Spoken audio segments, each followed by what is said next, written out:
오늘 들려드릴 이야기는 강원도 깊은 산골짜기에서 전해 내려오는 오래된 괴담입니다. 지금은 폐마을이 된 곳이라 지도에도 이름이 남아있지 않지만 옛날에 그곳을 지나온 사람들은 하나같이 한 가지를 이야기했습니다. 해질 무렵 우물 근처엔 절대 가지 마시오. 그 마을의 중심에는 오래된 도루물이 하나 있었습니다. 동그랗게 둘러진 돌벽은 손때가 타서 반질반질했고 맑은 물이 콸콸 솟아나 동네의 젖줄 노릇을 했습니다. 아이들은 더운 날이면 우물가에서 소꿉놀이를 했고 어른들은 해가 지기 전 우물에서 물을 길어 저녁밥을 준비했죠. 그런데 언제부턴가 정확히 누가 먼저 말했는지는 모르겠지만 해가 기울 무렵이면 우물 근처에서 이상한 소리가 들리기 시작했습니다. 물소리도 아니고 바람 소리도 아닌 무언가 낮고 느릿한 속삭이는 듯한 음성. 사람들은 처음엔 신경 쓰지 않았습니다. 하지만 마을에서 첫 번째로 사라진 아이가 생긴 날부터 사람들의 태도는 완전히 달라졌죠. 그날도 마찬가지로 무더운 여름날이었고 아이들은 해질 무렵까지 우물 근처에서 숨바꼭질을 하고 있었습니다. 그러다 아이 하나가 보이지 않았습니다. 찾고 또 찾아도 아이는 보이지 않았고 결국 사람들은 우물 안까지 들여다보기 시작했습니다. 우물물은 여느 때와 다름없이 맑았지만 바닥은 짙게 어두워서 아무것도 보이지 않았습니다. 아이의 신발 하나가 우물가 돌 위에 가지런히 놓여 있었을 뿐. 그 사건 이후 마을 사람들은 우물의 덮개를 씌우고 그 위에 돌담을 쌓았습니다. 밤이면 우물 근처를 지나는 사람은 없었고 아이들은 해가 지기 전 무조건 집으로 돌아와야 했습니다. 그런데 이상한 건 그 뒤로도 밤마다 돌담 너머에서 들려오는 아주 조용한 아이 목소리였어요. 엄마 여기 무서워.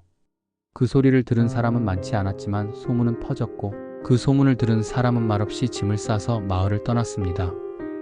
결국 마을은 하나둘 텅 비었고 몇 년도 채 지나지 않아 그 마을은 폐허가 되었습니다. 지금은 이름도 사라지고 잡풀과 덩굴만 무성하게 자라는 곳으로 변했지만 그 돌담과 우물은 여전히 그 자리에 그대로 남아있다고 합니다. 그리고 지금도 가끔 산길을 잘못 든 등산객이나 캠핑객이 그 우물을 보고 사진을 찍고 간다고 해요.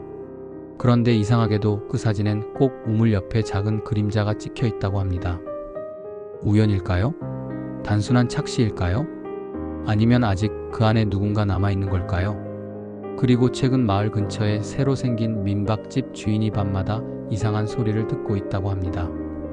물 떨어지는 소리, 또각또각 맨발로 걷는 소리, 무너진 줄 알았던 돌담이 누군가의 손에 의해 다시 쌓이고 있다는 이야기도 있습니다. 혹시 오늘 밤 꿈속에 오래된 도루물 하나가 나온다면 그 안을 들여다보지 마세요. 그 안엔 아직 돌아오지 못한 아이 하나가 누군가를 기다리고 있을지도 모르니까요. 그 마을 근처에 민박을 차린 건 우연이었습니다. 도시 생활에 지친 부부가 공기 좋고 조용한 곳을 찾다가 낡은 흙집 하나를 개조해 작은 민박을 열게 되었죠. 주말마다 가족 단위 손님들이 찾아오고 텃밭에서 캔 감자로 조촐한 아침을 차려주는 나날이 이어졌습니다. 하지만 이상한 일은 첫 장마가 끝나던 7월 어느 날 시작됐습니다. 남편이 말했습니다. 여보, 어젯밤에 누가 마당을 돌아다니더라. 발자국 소리가 너무 작고 일정해서 처음엔 빗소리려니 했답니다. 그런데 아침에 나가보니 마당 흙 위로 맨발 발자국이 줄지어 남아있었어요. 아이 발자국 같았습니다. 작고 동그란데 끝이 깊게 파여 있어 마치 발끝으로 서 있던 것처럼 보였습니다. 그날 밤부터였어요. 매일 밤 이 시 욕실 쪽에서 물방울이 툭툭 떨어지는 소리가 들리기 시작한 건 수도는 잠겼고 샤워기도 닫혀 있었는데요. 물방울은 계속 같은 간격으로 떨어졌습니다. 그러다 어느 날 손님 중 한 어르신이 민박집 마당에서 도루물을 봤다고 말했습니다. 저기 저 우물 덮여 있는데도 소리가 들리네요. 민박 주인은 당황했죠. 그 집엔 우물이 없습니다. 처음 왔을 때 마당을 다 팠지만 돌 같은 건 전혀 나오지 않았거든요. 그날 밤 주인은 혼자 밖으로 나갔습니다. 그리고 마당 한 구석 달빛이 비추는 풀숲 속에서 조그맣게 쌓인 돌무더기 하나를 발견합니다. 누군가 손으로 조심스레 올려놓은 듯한 딱 우물 테두리처럼 생긴 동그란 돌담이었죠. 그리고 그 옆엔 마치 거기서 나온 듯한 발자국 이민박집 현관까지 이어져 있었습니다. 바로 다음 날부터 민박 예약은 모두 취소되었습니다. 그 소문이 어떻게 퍼졌는지는 아무도 모릅니다. 하지만 손님들은 이유도 묻지 않고 떠났고 민박집에는 더 이상 발걸음이 닿지 않았습니다. 주인은 오늘도 그 돌무더기 앞을 지나며 이렇게 말한다고 합니다. 부탁이야, 여기까지는 오지마. 여긴 내가 있을 때가 아니야. 하지만 그 아이는 듣고 있을까요? 아니면 이미 집 안 어디쯤 와 있는 걸까요? 그리고 마지막으로 그날 새벽 3시 주인은 거실의 장독대 옆에 작은 무릉덩이를 발견합니다. 누가 신발을 신지 않은 채 그 앞에 서 있었던 듯 물자국 2개가 또렷이 남아 있었습니다. 그 무릉덩이 가운데에는 낡고 젖은 어린이용 고무신 한 짝이 놓여 있었습니다. 그 고무신엔 진흙이 붙어 있었고 안쪽에 작은 글씨로 이름이 적혀 있었죠. 정민. 주인은 그 이름을 보고 한동안 아무 말도 하지 못했습니다. 왜냐하면 그 이름은 이 마을에서 사라진 아이의 이름이었으니까요. 그날 이후 민박집 주인은 평범한 일상으로 돌아갈 수 없었습니다. 매일 아침 마당을 둘러보면 흙 위에는 지워진 듯 남아있는 작은 발자국이 보였고 새벽엔 욕실에서 물이 툭툭 떨어지는 소리에 눈이 번쩍 떠졌습니다. 무엇보다 그 고무신이 문제였습니다. 젖은 채로 마루 끝에 놓여있던 아이 고무신 한 짝, 안쪽에 또렷이 적혀 있었던 이름 정민아. 그 이름은 이 마을에선 오랫동안 입에 올리지 않던 이름이었습니다. 주인은 그 신발을 신문지에 싸서 안방 장롱 맨 아래에 넣어두었지만 이상하게도 자꾸만 그 고무신이 자리를 바꾸어 있곤 했습니다. 아침에 일어나 보면 현관 구석에, 식탁 아래에 혹은 욕실 앞에 고무신 한 짝이 놓여 있었습니다. 그때부터였습니다. 주인은 이 아이의 존재가 단순한 기억이 아니라 무언가 아직 여기에 머물고 있다는 걸 느끼기 시작했습니다. 어느 날 밤 주인은 거실에서 깜빡 잠이 들었다가 이상한 꿈을 꿨습니다. 꿈속에서 그는 한 아이의 뒷모습을 따라 깊은 숲속으로 걸어가고 있었고 아이의 손엔 흙 묻은 고무신 한 짝이 들려 있었습니다. 아이의 발은 맨발이었고 걸을수록 발 뒤꿈치에서 진흙이 흘러내렸습니다. 정민아 주인이 조심스레 불렀습니다. 그러자 아이는 멈춰섰고 천천히 몸을 돌렸습니다. 하지만 그 얼굴은 보이지 않았습니다. 짙은 안개처럼 흐릿하게 가려져 있었죠. 그리고 아이는 작게 입을 열었습니다. 기억해줘, 내 이름. 그 순간 주인은 숨이 막혀 잠에서 깼습니다. 온몸에 소름이 돋은 채로 일어나 방을 둘러보니 창밖에는 아직 달이 떠 있었고 시계는 새벽 2시 33분을 가리키고 있었습니다. 그리고 마루 한가운데 고무신 한 짝이 놓여 있었습니다. 그날 아침 주인은 큰 결심을 했습니다. 마을의 오래된 사람들을 찾아가 보기로 한 것이죠. 그는 차를 몰고 30분쯤 떨어진 읍내의 작은 병원으로 향했습니다. 그곳엔 이 마을에서 마지막까지 살다가 요양병원에 들어간 할머니 한 분이 있었죠. 박금내 어르신. 나이가 90이 넘은 금내 할머니는 눈이 많이 흐려졌지만 주인이 보여준 고무신 사진을 보고는 손을 떨며 말했습니다. 이건 우리 정민이 신발이네. 그 애는 사라졌어. 우물에서 아무도 못 찾았지. 주인은 조용히 물었습니다. 그 아이 왜 아직 마을에 있는 걸까요? 금내 할머니는 한참 말이 없었습니다. 그러다 창밖을 바라보며 이렇게 말했죠. 그의 이름을 아무도 불러주지 않았거든. 사람들이 잊었어. 잊은 척했어. 우물이 데려갔다고 믿으면 편하니까. 정민이는 아직 그 우물 옆에 있어. 그날 밤 주인은 다시 마당의 돌무더기 앞에 섰습니다.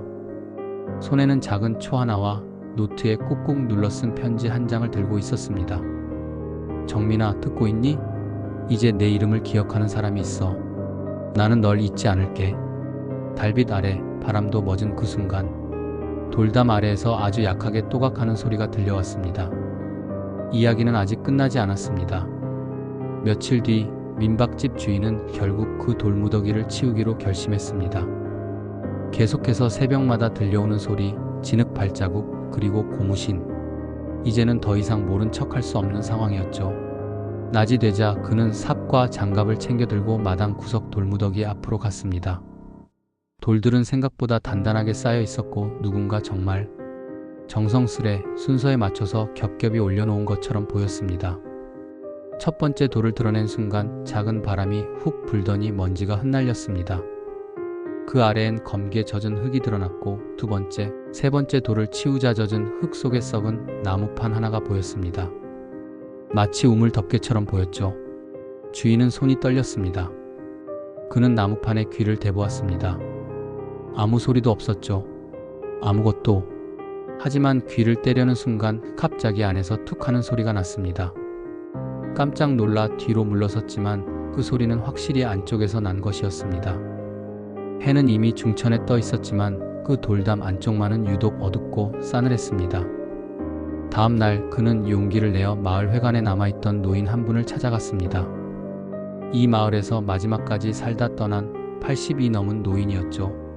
그는 사진 한 장을 보여주며 조용히 물었습니다. 이 아이 정민아라는 이름 기억나십니까? 노인은 사진을 오래 들여다보다가 손을 떨며 말했습니다. 정민아, 그 애는 우리 막내 손녀였어. 사라졌지.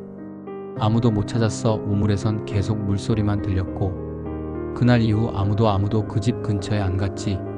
주인은 눈을 감았습니다. 모든 게 맞물리기 시작했습니다. 돌무더기, 고무신, 이름, 발자국, 우물소리. 그날 밤 민박집 주인은 다시 한번 그 돌무더기 앞에 섰습니다. 달은 밝았고 바람은 없었습니다. 그는 손에 촛불을 들고 돌담 안쪽에 조심스럽게 다시 말을 걸었습니다. 정민아, 듣고 있니? 내 이름을 찾았어. 이젠 돌아가도 돼. 그 순간 돌무더기 아래에서 묘한 떨림이 느껴졌습니다.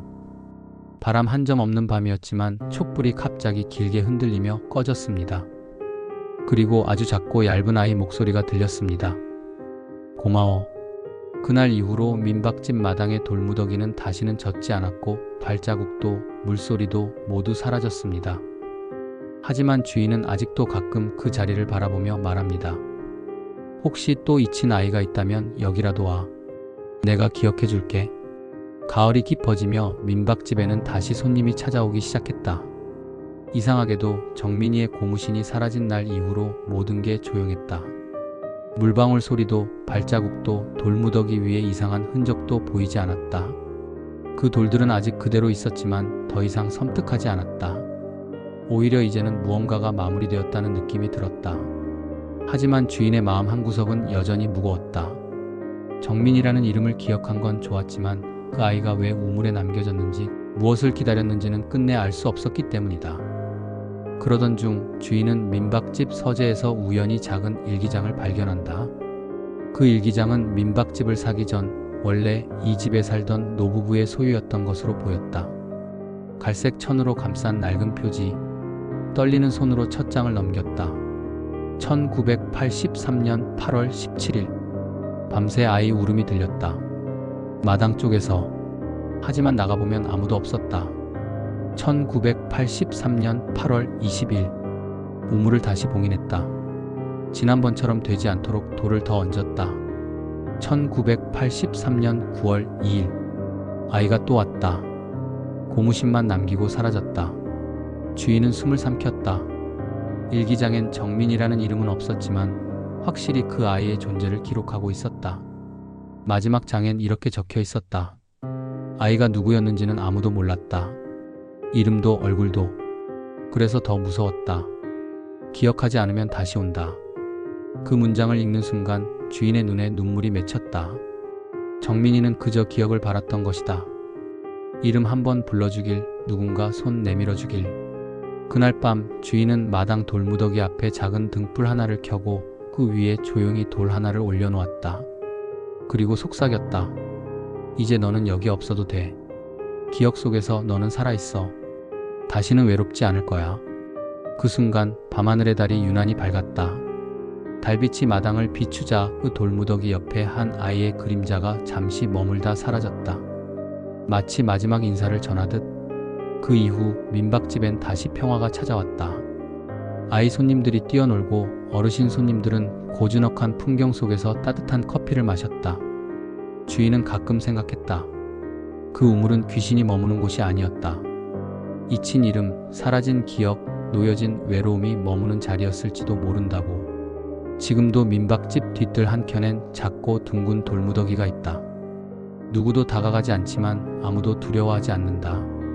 왜냐하면 그 안엔 이제 조용히 잠든 기억 하나만이 있을 뿐이니까.